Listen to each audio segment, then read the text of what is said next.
भ्रष्टाचार के खिलाफ रायगढ़ अधिवक्ता संघ की ओर से शुरू की गई लड़ाई अब और तेज होती जा रही है। रविवार को भ्रष्टाचार के खिलाफ शहर में एक विशाल रैली निकाली गई, जिसमें जिले के सभी तहसीलों के सैकड़ों अधिवक्ता सहित प्रदेश के विभिन्न जिलों के अधिवक्तागण भी शामिल हुए। रायगढ़ के अंबेडकर चौक पर पिछले 4 दिन से धरना प्रदर्शन का आयोजन किया जा रहा है। इसी क्रम में रायगढ़ अधिवक्ता संघ का समर्थन करने और उनके साथ प्रदर्शन करने के लिए बिलासपुर एवं सरगुजा संभाग के सभी डिस्ट्रिक्ट बार एसोसिएशन एवं तहसील अधिवक्ता संघ के प्रतिनिधि यहां पहुंचे और दोपहर 2 बजे सभी संगठित होकर शहर में विशाल रैली निकाली, जो अंबेडकर चौक से रामनिवास टॉकीज होते हुए गांधी प्रतिमा चौक पहुंची, जहां पर माल्यार्पण कर वहां से रैली गौरी शंकर मंदिर रोड होते हुए पुनः अंबेडकर चौक पर स्थित धरना स्थल पर पहुंची। अधिवक्ताओं की ओर से निकाली गई रैली का शहर के आम और खास लोगों ने माल्यार्पण और पुष्प वर्षा कर स्वागत किया, जिसके बाद अधिवक्ता संघ द्वारा जिला कलेक्ट्रेट पहुंचकर अपनी 10 सूत्री मांगों को लेकर सीएम के नाम अपर कलेक्टर को ज्ञापन सौंपा गया। रायगढ़ अधिवक्ता संघ के बैनर तले एकत्र हुए 2 संभागों के सैकड़ों अधिवक्ताओं ने अपने अपने अनुभव साझा किए। दूर दूर से आए अधिवक्ताओं की ओर से अपने वक्तव्य में कहा गया कि हर जगह राजस्व में फैसले बिक रहे हैं, इसलिए राजस्व न्यायालयों से राजस्व के न्याय संबंधी कार्यों को छीनकर केवल कार्यालय ही रहने दिया जाए और इन अधिकारियों को फैसलों के कार्यों से विरत कर दिया जाए। यह मांग अब न केवल रायगढ़ अधिवक्ता संघ की है, बल्कि पूरे राज्य के अधिवक्ता इस मांग पर अड़ चुके हैं। अधिवक्ता संघ के द्वारा कहा गया कि 1 सप्ताह बाद रविवार को एक बार फिर से पूरे प्रदेश के अधिवक्ताओं का रायगढ़ में जमावड़ा होगा और सभी एकजुट होकर शहर में रैली निकालेंगे। रविवार को हुए धरना प्रदर्शन एवं रैली के दौरान अधिवक्ताओं ने एक बार फिर एडवोकेट प्रोटेक्शन एक्ट की मांग पुरजोर तरीके से रखा और उन्होंने कहा कि जब तक अधिवक्ताओं की सुरक्षा के लिए यह कानून अस्तित्व में नहीं लाया जाता है, तब तक उनका यह आंदोलन जारी रहेगा। जो मांगे हैं वो मांग हम आपके पास दे रहे हैं। ये माननीय मुख्यमंत्री के नाम से है, हम राज्यपाल के नाम से भी भेजेंगे, सारे प्रशासन तंत्र को देंगे। हमारी जो मांग है, ये मांग को आपके माध्यम से मुख्यमंत्री तक प्रेषित करने के लिए दिया गया है। ये आप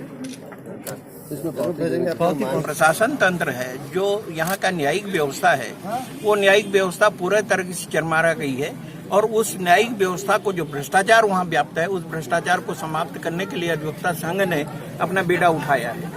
और अधिवक्ता संघ ने जो बेड़ा उठाया है, उसमें मूल रूप से हमारी जो मांगे हैं वो हम मुख्यमंत्री के नाम ज्ञापन आज सौंपे हैं। उस मांग में हमारा ये है कि हमारे जो गलत तरीके से हमारे अधिवक्ता बंधुओं के साथ धारा लगाया गया है, वो धारा मैं जहाँ तक जानता हूँ कि आज मैं 38 से 39 साल में आज वकालत किया हूँ, लेकिन इस पीरियड में मैंने आज तक कभी नहीं सुना था कि किसी कमरे के भीतर में SC/ST एक्ट लगता है। या तो पुलिस प्रशासन को नहीं मालूम SC/ST एक्ट कहाँ लगता है, या कहीं न कहीं चूक हुई है। दूसरी बात, यहाँ के कर्मचारी अधिकारी ताला बंद करके वो हड़ताल में जाते हैं, जबकि कहीं पर ऐसा विधान नहीं है।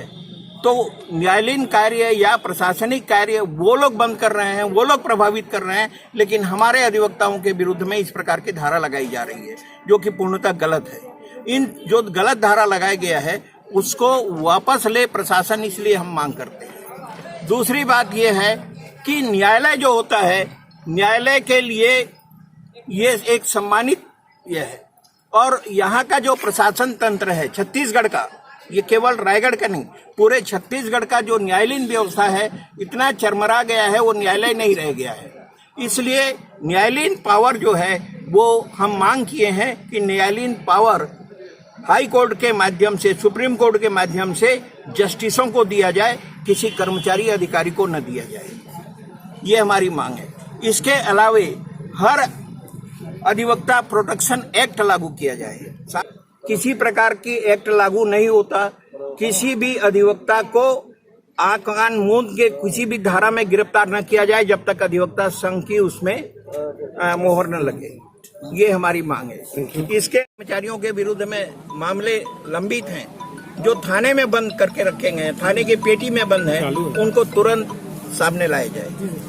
जो भ्रष्ट मामले हैं, मैं हाँ, और क्या है पूरा मामला क्या है? निश्चित तौर पे आपको मामले से आप अवगत है। 11 तारीख की घटना को लेकर हम आज विरोध प्रदर्शन कर रहे हैं और पूरे शहर का हमने भ्रमण किया और इस पूरी रैली में हमारे साथ कई जिलों के अधिवक्ता साथी और साथ ही साथ पूरे रायगढ़ तहसील के सभी तहसीलों के अधिवक्ता साथी, रायगढ़ के बाहर के भी कई तहसीलों के अधिवक्ता साथी, लगभग 500 से 600 अधिवक्ता आज पूरी सड़क पर उतरे और हमारे अधिवक्ताओं की जो गिरफ्तारी हुई है और जिसका मूल कारण है राजस्व न्यायालयों में व्याप्त भ्रष्टाचार, इसके विरोध में हमारा आज ये प्रदर्शन रहा, ये जंगी प्रदर्शन, जिसमें जनता का हमें अपार समर्थन मिला। और इस लड़ाई को हम आगे अभी और लंबी लड़ाई हमें लड़नी है, इसमें जनता का जैसा सहयोग मिल रहा है, निश्चित तौर पे हमारी मांगों को सीएम साहब गौर करेंगे और हमें इसमें सफलता मिलेगी। इस रैली के क्या मायने निकलते हैं? इस रैली के मायने सीधा भ्रष्टाचार के खिलाफ हमारा शंखनाद है, भ्रष्टाचार के खिलाफ हमारा विरोध है, भ्रष्टाचार के खिलाफ हमारी ये आक्रामकता है। स्थिति कब तक यूं ही बनी रहेगी? इसमें जब तक कोई ठोस कदम हमारे इस मांगों को लेकर प्रशासन या सरकार की ओर से नहीं लिया जाएगा, तब तक हमारी ये लड़ाई जारी रहेगी। क्या मांगे रखी है? जिला अधिवक्ता संघ रायगढ़ के द्वारा आज माननीय मुख्यमंत्री के नाम से 10 सूत्री मांग को लेकर ज्ञापन सौंपा गया है, जिसमें राजस्व न्यायालय को बंद करने का एक मांग है, उसमें लोक सेवा केंद्रों को भी बंद करने की मांग की गई है। इस प्रकार से कार्यालयों में CCTV लगाने की भी मांग की गई है। तो ये मांग माननीय मुख्यमंत्री को संबोधित करके प्रस्तुत किया गया है, तो हम इनके मांग पत्र को माननीय मुख्यमंत्री को प्रेषित करेंगे।